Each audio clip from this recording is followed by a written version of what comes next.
আসসালামু আলাইকুম কাছের বন্ধুগণ, আপনারা কেমন আছেন? আজকে চট্টগ্রামের উদ্দেশ্যে বের হয়েছি। তো অনেক দিন ধরে ভাবতেছি যে চট্টগ্রাম যাব। তো যেমন ভাবনা তেমন কাজ। টিকিটের গায়ে লেখা আছে আপনার স্বপ্নময় ভ্রমণ, আমাদের প্রতিশ্রুতি। তো এখন আমরা আছি মোরেলগঞ্জ বাস স্ট্যান্ড। তো এই কাকাদের সাথে দেখা হয়ে গেছে। ড্রাইভার তো দেখে একটু মনে ভয় পাইছে যে হয়তো একটা কট খেয়ে গেছি, কারণ তার মোবাইল ফোন দিয়ে সে কথা বলতেছিল।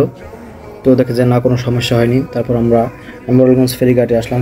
ফেরি পাড়াইতে প্রায় 20-25 মিনিট টাইম আমাদের লস হইলো, কারণ ফেরি সিরিয়ালে পাইছিলাম না প্রথমে।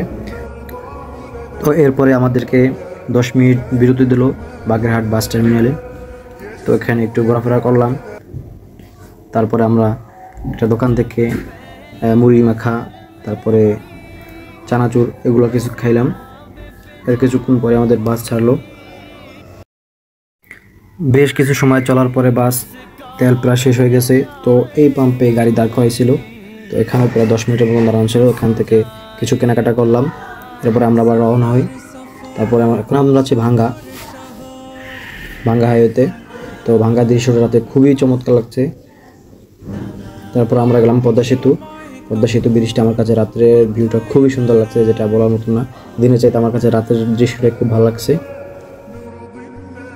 আপনাদের কাছে কেমন লাগছে জানাবেন অবশ্যই। পুস্তাকলা ব্রিজের উপরে গেলে একটু ঠেলাঠেলি বাজবে। এখানে বেশ কিছু সময় একটু জামে আটকা ছিলাম, তবে অল্প সময়, বেশি সময় না। এরপর আবার কঠিন বেগ গাড়ি চললো।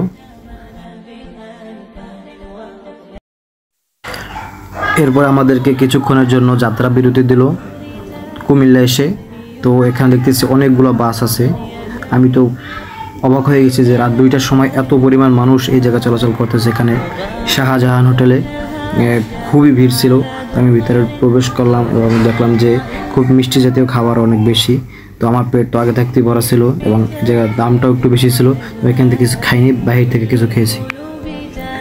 বন্ধুরা, দীর্ঘ 12 ঘন্টা জার্নি করার পর আমরা কাঙ্ক্ষিত স্থানে এসে উপস্থিত হয়েছি।